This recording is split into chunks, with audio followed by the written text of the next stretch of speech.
Well, we'll make a start on this webinar. Just wanted to thank you. My name's Bernie Holland, and myself and my colleague Adriana will be delivering this webinar this afternoon, which is self-titled on the screen there. Would encourage you, we may or may not have time for a lot of questions this afternoon. The numbers are climbing up to 38. We do have 100 people registered, but obviously some will just be receiving the recording. However, if you do have any questions, we'd really encourage you to put them in the chat feed so that we can then address those and answer them. And some of them may be questions that we can feed back to DEC when we meet with them around aspects of the active schools, active kids, active communities. I'm also really pleased in looking through the list of people who have registered for this, that we have a combination of primary and secondary teachers, government and private. We have a number of teachers, people who also know in leadership positions. We have a number of university staff have registered for it. And we also have a number of people from sports and activity providers. And what really pleases me about that is for the active schools, active kids, active communities to be successful, it is going to require all of us to be engaged. I'm a firm believer, as we'll suggest through the afternoon, or the afternoon, we're not here that long, about 40 minutes. I would suggest that the PE, HPE and school leadership will be absolutely vital to it, but it is awesome to have these other people joining us, and we would appreciate all feedback and any questions. Okay, so what we want to do this afternoon is just introduce this initiative. I'm assuming that we're assuming that you either have access to it or have read it. We're not going to read it to you, but we will be drawing some information from it, highlight a few considerations around it, and then how potentially ACHPER Victoria may be able to support you in this endeavour. So if you have seen this is the obviously the front picture from the document. And what's really pleasing, obviously, it's a joint ministerial statement. So there's a number of the ministers working together on this. It's not a standalone. It's not a standalone activity. And if you look at the amount of money that is going towards it, I think you'll find that it is a fairly significant commitment by government towards this. And then the other part of the screen is around the components of the active school framework, is how I return to or the priority areas. And I think as we go through it, we'll highlight where we believe health and physical education has really significant roles to play, and other areas where we probably have very strong supportive aspects. In looking at this, we also wanted to just briefly highlight this, because I'm aware that some of the schools in Victoria, quite a few of them, I know at least 90 this semester, are working with the Sport Australia Physical Literacy Guide. And for some schools, there may be a little bit of confusion in terms of which way to go. But at the moment, what we will be working with in the government schools, and obviously available to all other schools, will be this framework. But there's a lot of information in this resource that directly applies to the work that's involved in the Active Schools initiative. And obviously, we'd like to point out, we had our experience in this area is pretty vast. We were successful tenders in writing the physical literacy guide for schools, which many of you may have seen. In fact, if anyone wants to say, yep, they've seen it, just drop a note in the chat feed. But it is something that we have have had a lot of experience in delivering. So in looking at the active schools, however, better move. In looking at the active schools, before we go, and these next two slides are taken directly out of the document. It's my observation and our experience directly at the moment. We're working with 12 schools at the moment on whole of school physical activity, or whole approaches to whole of school physical literacy, physical activity through Sport Australia. And I can go back, at my age, I can go back some 35 years of being engaged in professional learning with schools and teachers. And I think that we in this community of health and physical education teachers and school leaders and allied supporters of us, in the school context, if we don't take leadership for this and take leadership responsibility in this area, I'd be fairly confident to say that success in delivering on the active school component within the school setting, and obviously contributing to active communities, I would say that the chance of it being successful, I would bet against it. But not I'm a betting person, but I would if I was a betting person. We have a huge responsibility to really show leadership in this and to really jump onto this initiative. As you can see in the outcomes linked to active schools of what they want whole of school, I'm not going to read all of these to you, but you can see many of these relate directly to our work on a day-to-day basis.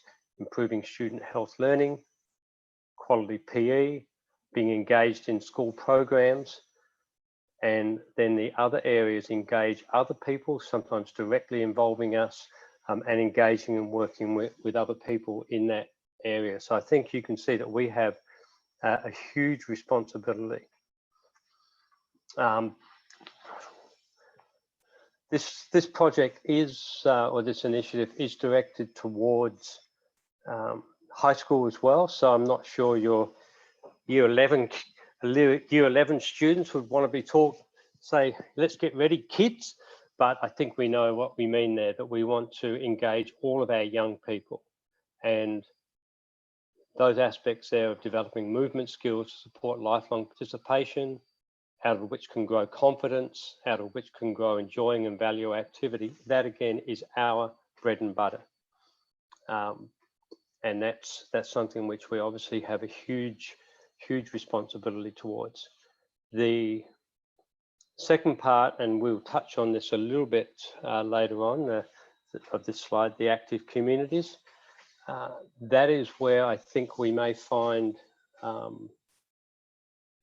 a slightly greater, it would be more, there's more challenges for us, but there's also more opportunities. But we'll have a lot of work cut out to really make those connections. It can be quite difficult to do that. And I think this is where I see the leaders of our health and PE and the leaders in our schools. I won't embarrass Tony Levitt, but I just saw Tony Levitt jump in there. So I will embarrass him.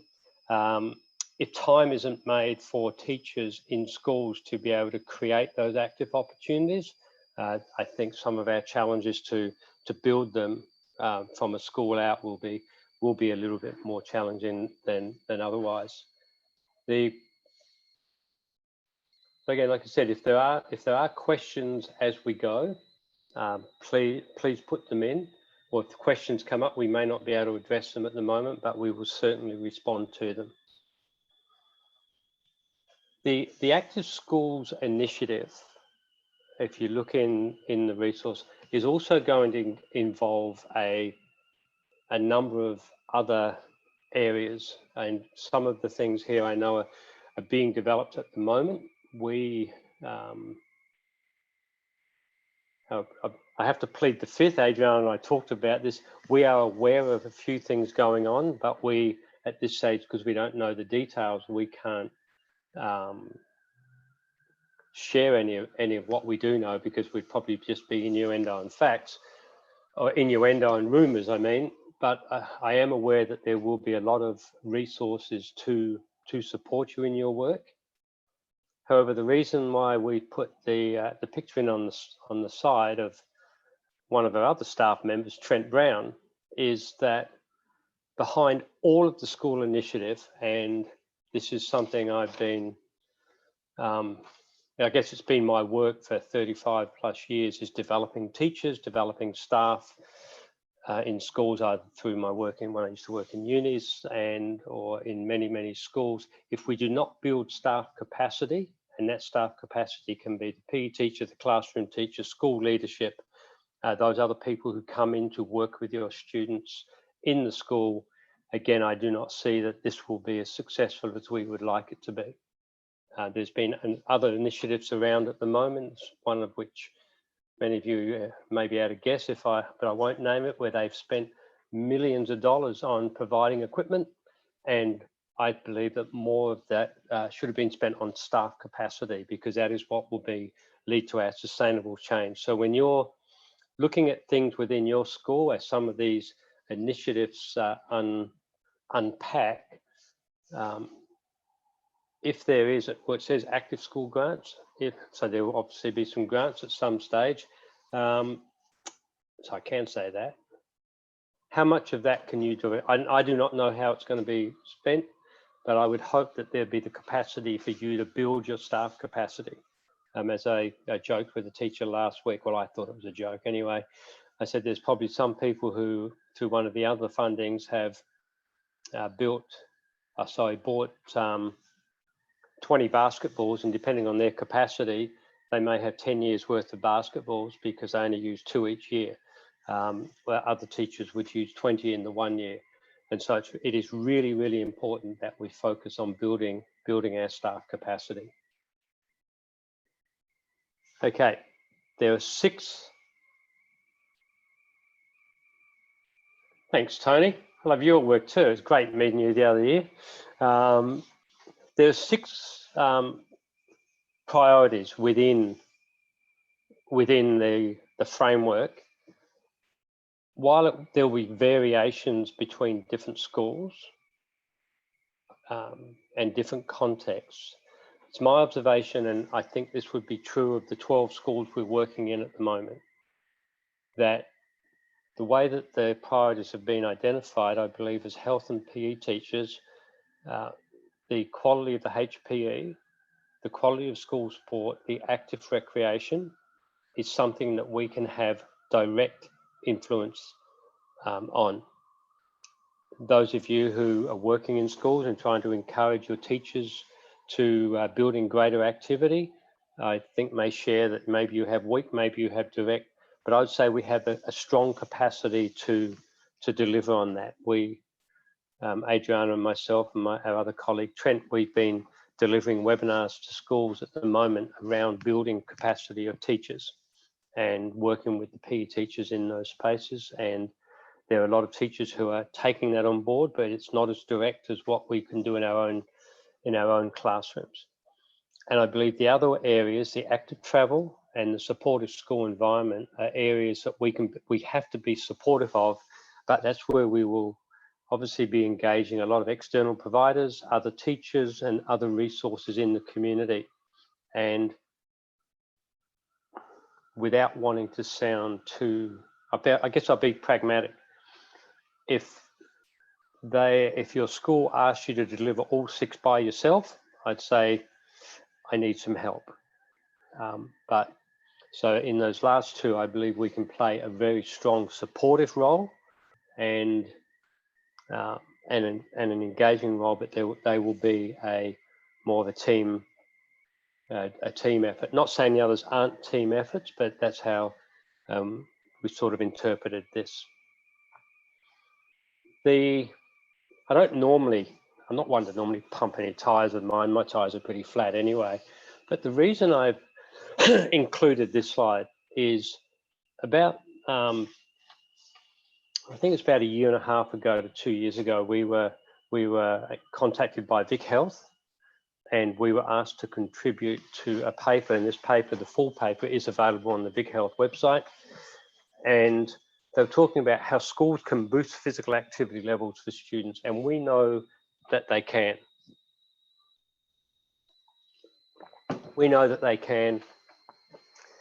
However, in discussion with the person who was writing the article, and it was pretty clear, and if you read the article, there are some really good comments in there, but the author made comment that I was the first person that she had interviewed for this article who had made the comment that when we are building the physical activity and promoting physical activity, we always need to link it to something that is educative. So that it's really important that we link to the education of the learning, and that can be anything from what we're doing in our own classroom, even though you can see that some teachers didn't do a lot of work in. Some PE teachers didn't spend a lot of time, 1% of their time, in fact, in this research study on reinforcing why kids need to be active. But it can be as simple as providing the classroom teacher with a few comments or questions for them to encourage their kids to be active at recess, and encourage them why they need to be active at recess, and after recess ask them about what they did, and then they can reinforce why they have, or what they've done at recess that was active, and the importance of that. So everything we do needs to link within the school space, needs to link to the why of physical activity. And I think many of you during first lot of lockdown and teaching at home, evidently the best PE teacher in the world was Joe Wicks, the POM with aerobics, who really didn't explain the why, but he just got the kids active. And I think we must have the why. Okay, in here, we're going to, Adriana, I think, is going to launch a poll here. And what I'd like you to do is just indicate, it's just a couple of questions. Just want you to provide some information about whether or not your school meets the time mandate in physical education. So within the document, they've put four indicators of what they would consider, what is considered quality physical education. I would probably say that the first one is an enabler of quality physical education, but is not quality in and of itself. And I guess having been in hundreds and hundreds of schools, I know that many of you are doing awesome things. In fact, probably the vast majority of you joining in today are doing awesome things in your school. And if you're only getting an hour a week, you deserve to have the full mandate of your time. I also know schools, and I just use the example of talking to a group of university students this year in one of our tertiary visits, or it was an online visit this year. I asked the normal questions to them, and they gave me the standard answers, which I still get, which is really unfortunate that many of them still were in their PE programs. The teachers still use two people, as said, Bernie, Adriana, you two pick the teams for the game, and you know what happens from there. I also observe programs where kids are human targets. I'm not sure that's a good thing for the target, and we could have other examples. And just last week, I was talking to someone who's just started a job at a new school, and indicated that their curriculum planning meeting involves changing the date on the documents. And I know that is not reflective of the vast majority of you, but I would argue that that person should have a real hard time justifying increased time to do more of the same. So we need to really lead by example, and to justify us working towards the mandate, because it has been reaffirmed, and that is about what I'd expect. Yep. We've got around a quarter saying yes, around 56% there, 58 saying no, and unsure for 20-odd%. I don't know whether you're unsure if you don't know what the mandate is, or you're unsure if you meet the mandate. And this is really important for us, because I know we will continue to advocate for the mandate, and because DEC has given us the strength of it in this document, we will continue to make sure that we are really advocating for that. I do recall in the first time when the mandate first came out in the 1990s, that is, and many of you may not have been teachers there. We won't ask a poll then, but I remember it used to be that the PE had to be timetabled. Tony might remember. Sorry to bring you up again, Tony. PE needed to be timetabled, and I remember going into schools and I would see the timetable, and yes, PE was timetabled. Unfortunately, there was no one in the gym when they were timetabled on to be there. The next two, the align to the curriculum, if we do the next two, then I believe the third one will be a natural outcome.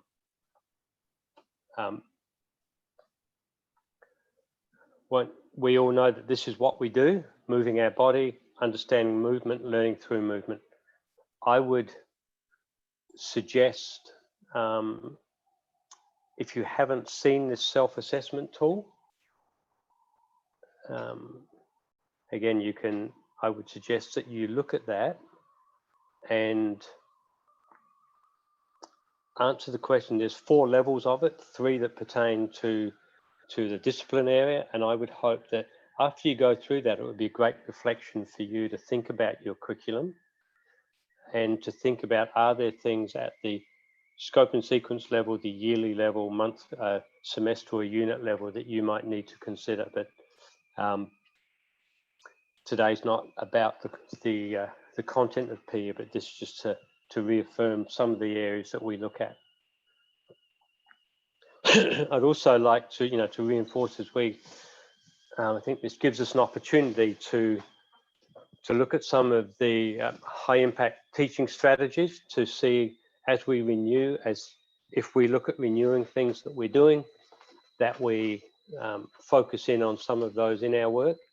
And obviously over the last 3 years, I think those of you who are members of ACHPER and still receive all of our tips of the week, I think this week was tip of the week 121, which when we did number 1 a couple of years ago, we weren't aware of the impact it would have. But obviously I just went through and pulled out a few snippets of tips of the week that really have had a positive or potentially positive impact, and that teachers can use, that you can use to help build your the impact you have in your teaching.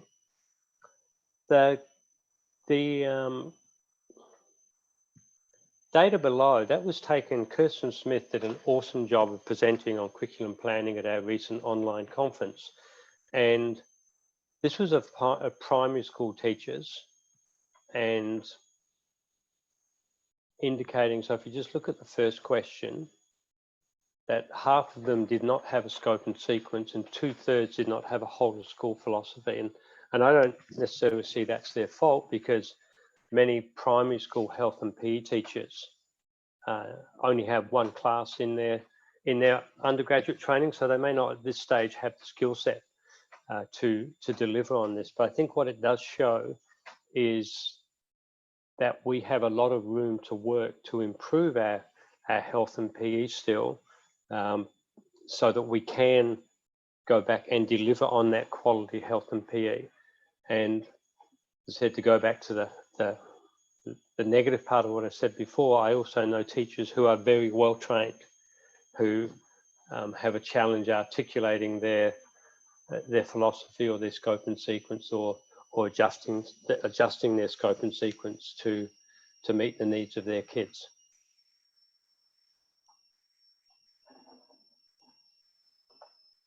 The second aspect of the second high priority is quality school support, and I think what will be interesting here is how there may be some change changing nuances and emphasis the way that school sport is conceived and delivered. I think it's fair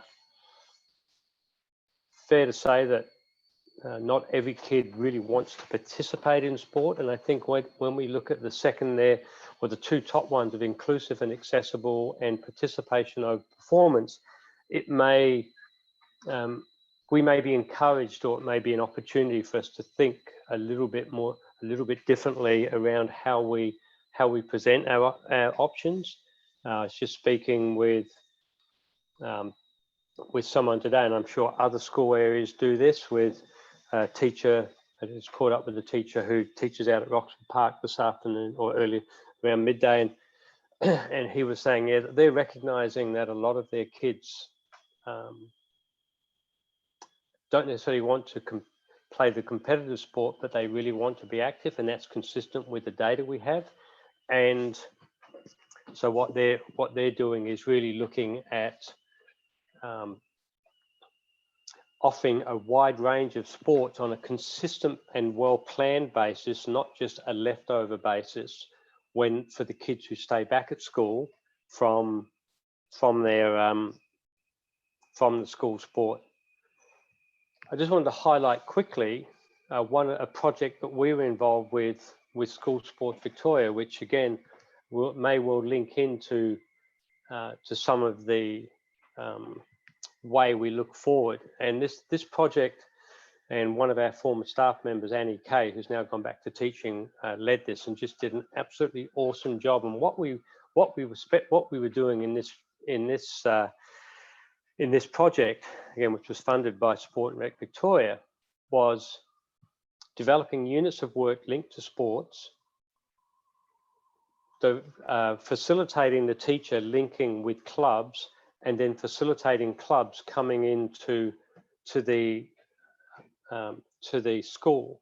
And part of what we did was work with the clubs, so that, and with the coaches coming in, so that they were understanding of the sport. So I'll just take one example. We did what we called a hitting into space unit, and we developed it around themes of hitting into space using the sports of badminton, tennis, and cricket. And in this particular school, we chose those three sports because there's a local tennis club that was already using the school facility. We were wanting to engage, while a lot of the boys already played cricket, this was a primary school, we were wanting to engage the girls in primary in cricket.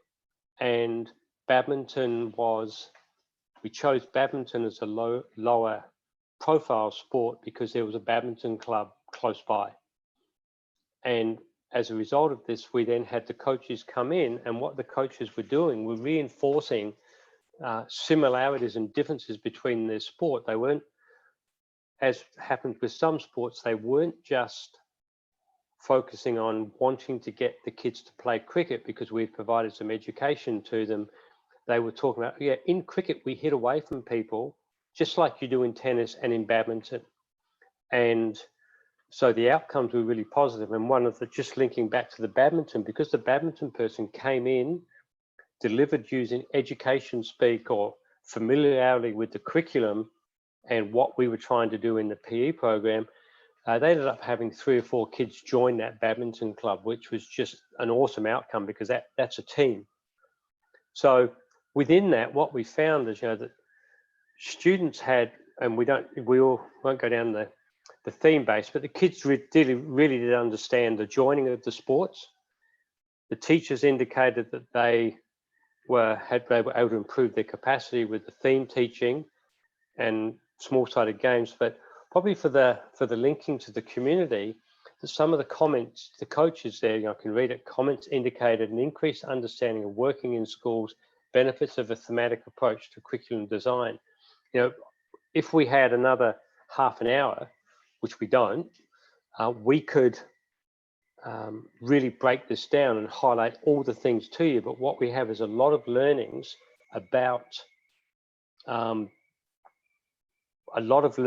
around how schools can work within communities and with clubs to really focus on building that school sport. Anyway, if you want to just take 35 or 40 seconds to get up, move around, come back, and then we'll hand it over to Adriana. If any of you are moving at your desk, I'm standing at the moment already, so I'll do some calf raises while hopefully you're checking out the poll on screen. We did want to ask this very quickly, but if you do work in a school, we did want to get a gauge of whether you were at a government or private school. So if you can see the poll pop up on screen, just let us know. We know that not all of you are in schools at the moment, but do just give us a quick indication if you can. And then I will have 2 questions for you quickly that just follow on from what Bernie had mentioned.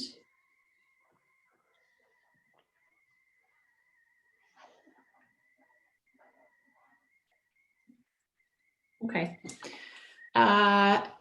Let's shift on to the next question, if I can.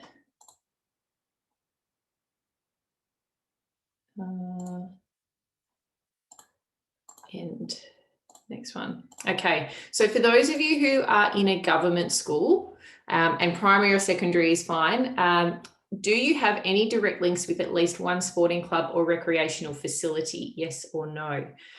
So this is if you have a connection with a sporting club that comes in and works with your students, if you have a connection with a facility, so it might be a local sporting ground that's run through the council, it might be a leisure centre that you use, but do you have a direct link? So hopefully you can respond to that now, but if you're in a government school, respond to this one quickly.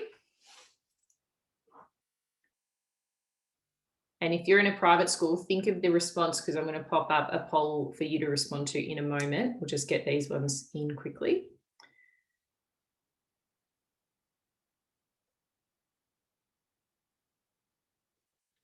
Okay.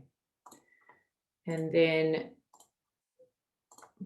those of you in private schools, if you can answer now, that would be great.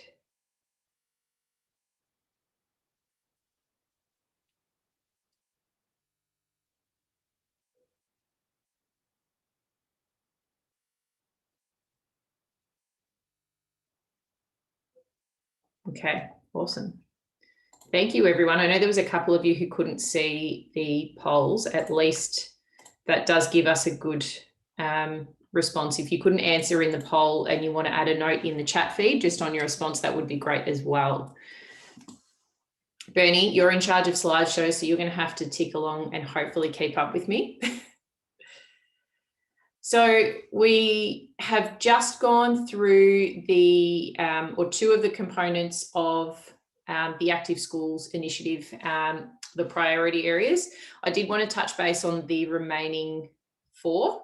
And these are probably the areas that Bernie had mentioned initially are what our health and PE teachers can still have an impact on, but may not necessarily have as much of a direct impact in influencing.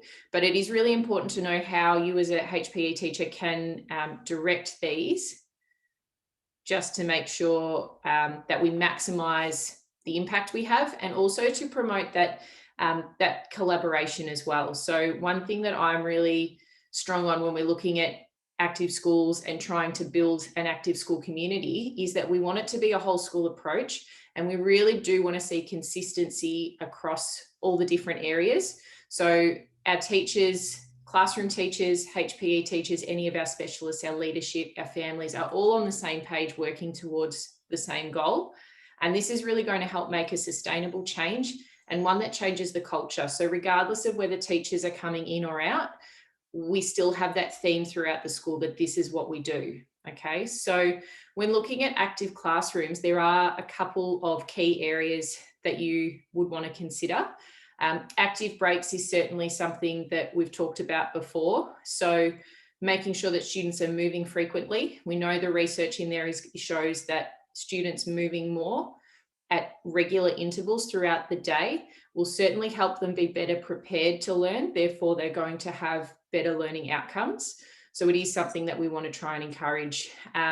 Those active breaks might be things that a HPE teacher can assist the classroom teachers with ideas for as well if they need.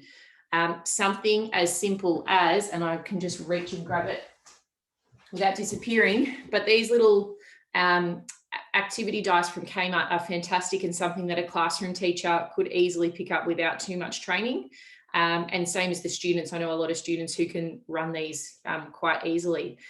In terms of workbenches, standing desks, we know that there's been quite a bit of research where if you are standing up at regular intervals throughout the day, every sort of 20, 30 minutes for a period of time, it will help improve brain function and therefore your ability to focus on the task at hand. So think of how students best work. I know I've seen a lot of students who are really fidgety in a chair and become so much better when they're standing up. So always something good to look at what you've got in the classroom and whether you can change how they work. Learning outdoors. Now, learning doesn't just occur in a chair. We know from PE, learning can occur in lots of different ways, but getting students outdoors for your classroom subjects is a really fantastic way to get them moving, but also to encourage that transfer between what they do in the classroom and the real world. So do look for ideas to support your teachers with that. And you may want to direct them to the outdoor learning resource that is on the Outdoors Victoria website. That's something that we assisted in the development of, and it's targeted at classroom teachers to get them to find, I guess, more confidence in being able to take their students outdoors for various subjects. So do get out and have a look at that. Let's take a look at active travel. Bernie, your favourite slide of the presentation, because Bernie now knows how to put GIFs in. It's a good GIF too. I wish I could run that fast.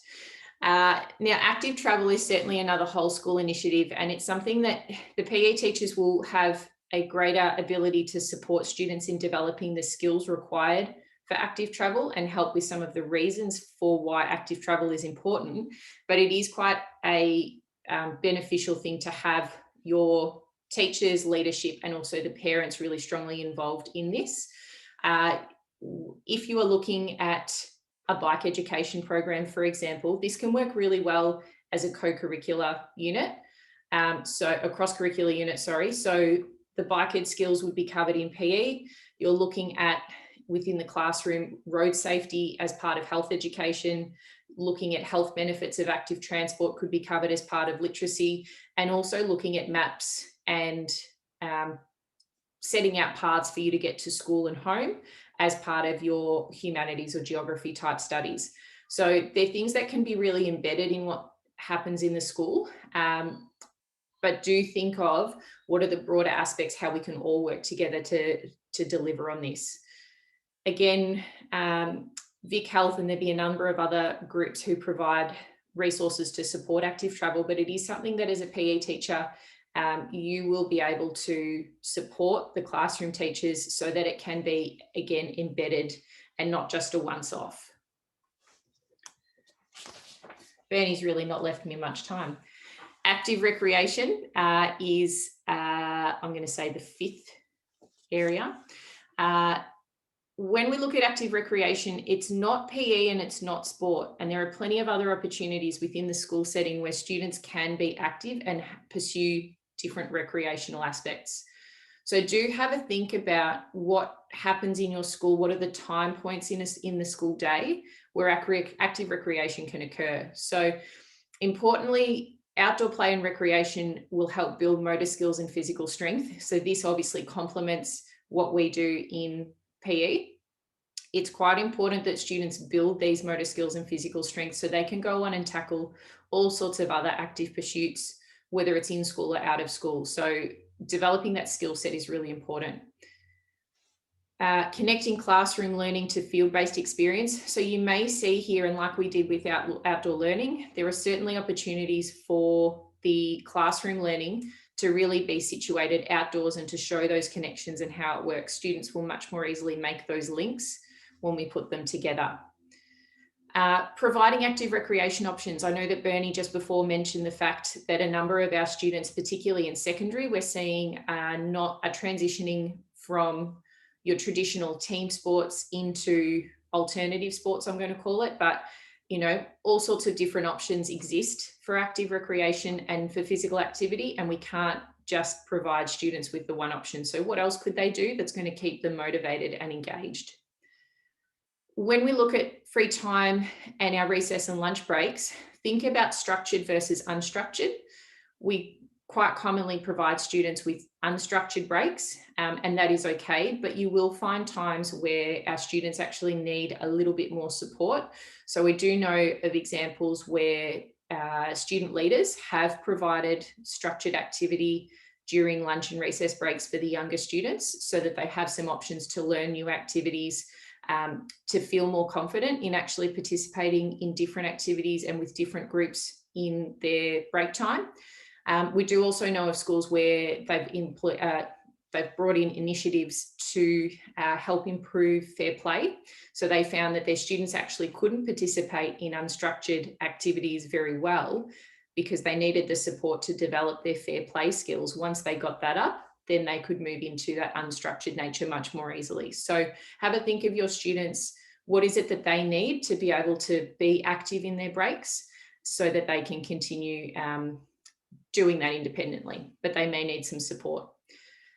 You'll also find that with active recreation, just to tick up on that last point, a lot of that is really important. We talk about links. So why is it that we want students to be active in their breaks?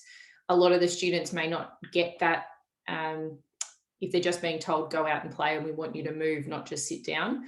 So do provide them with some of those reasons. When they come back from a break, what did you do at your lunchtime today? Did you move? If you did move, what did you do?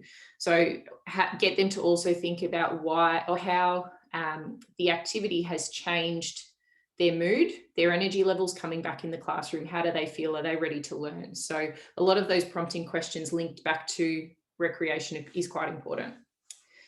I think we're at the last component, I'll call it, of the Active Schools initiative. So supportive school environment is probably the one that most teachers will say, oh, this is a tricky one for us to implement because it's related to budget. And if we don't have budget and we're not getting, funding and whatnot, this becomes hard to implement. I've certainly seen, and as has Bernie, a number of ideas that you can implement with no budget or very limited budget. But do think that in forward planning, if you are a leader at a school or you have the ability to go to leadership with some ideas, an inviting environment that is designed for activity and designed to encourage activity is certainly going to help. So if there are any little things that you can do in the meantime, it might be, we know of teachers who have bought their own paint to paint their own lines on the ground and walls, or they've used colour. Putting sticky tape targets up on walls is fantastic, but those little ideas to prompt them to be active can really be quite helpful. Having equipment available to students in their breaks so that they can participate in different activities. All those little things can really be quite supportive. But if you do want to look at improving your school environment, it is important that you think around the limitations that your school space has and still work around them. There are always things that we can do to improve that space. Knowing what they are, there will be a few problems you can work through. You'll also find that the students will give you some really good insight into what spaces they like to use, what they would like to see as well to improve it. So getting the students to be more active, we're really going to see much more benefit if and much greater change if our students have input as well in that. So with school environment, that's certainly an area to ask for their input. So we're coming towards the end of our webinar. I know it's a very quick run through of active schools and what we could do in each of those spaces. There's a couple of important points to remember. We've been working with schools now for a number of years, but particularly in the last 2 or 3 years, we've really had a lot of impact in working directly with schools around this active schools component, around physical literacy, around how we can support leaders and HPE teachers to work with the classroom teachers to get more activity in the school day and build it into the culture of the school. there's quite a few initiatives here and a few areas that the Active Schools initiative is targeting. We certainly don't want you to jump on board and say we have to fix everything. Some is good, more is better. So if there is one key area that you'd like to improve, start with one, build on it at it, gradually. Don't feel that you need to rush the development through it. And it is an ongoing process. So there will always be things that you can edit and adjust over time. With that, we really want to help you as a whole school create sustainable change. We want you to help build a culture that is promoting active schools and active students. So sustainable change is going to come through working with your teachers, developing capacity so that you can actually run that change and build that change in yourself. If you are looking for support in developing an active school, there are certainly areas that we can work with you. The areas that we've talked about today are obviously within that, but we're certainly open to discussing other areas or other considerations if you do have them. And we certainly want to tailor what we offer to you to make sure that it's the best fit for your school community. So if you do have questions, if you are interested in developing this further and having ACHPER Victoria support you, please do contact us. I know that Bernie, I think on the next slide, our contact details will be up there, but it's certainly important that you reach out. We're happy to have those initial discussions and see where it leads to. I know that a few of you would be keen to find out a little bit more about the Department of Education initiative and what's being offered there in the new year. But even before that, we can certainly start those initial conversations if it is something that you would like to work towards. We probably don't have much time to answer questions, but we would love any questions to come into the chat feed. We can certainly respond to them after the session. We will be sending out a link to the webinar today to all of the registrants from the session. So we'll send the questions along with that. Bernie, I'm not sure if there's anything else you wanted to quickly mention before we wrap up. No, I just wanted to reinforce what you're saying, Adriana, that we've had over the last few years considerable experience working directly with schools. As I indicated earlier, at the moment we're working with 12 schools, primarily in disadvantaged areas, around building more active schools, and it's something which we feel we need to take the lead in and support you in taking the lead in your school. Right. If you do have any final questions, please do add them into the chat feed. We might just hang around for a minute to get those. But if not, thank you so much for attending. We're thrilled to see such huge interest in promoting active schools and generating, I guess, a culture change moving forward. We want to see this with all our youth, that they really understand and value movement every day. And so we'd love to help contribute to that and help get you and your schools moving in the direction you'd like to. So any questions, please add them into the chat feed, or our email addresses are on screen. So please do contact us, and we would love to chat with you.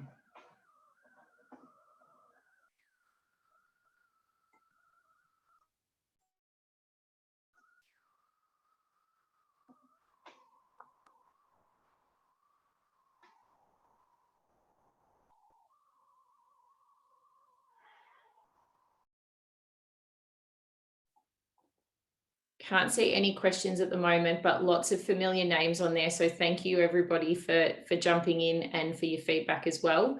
And hopefully we can speak to you soon.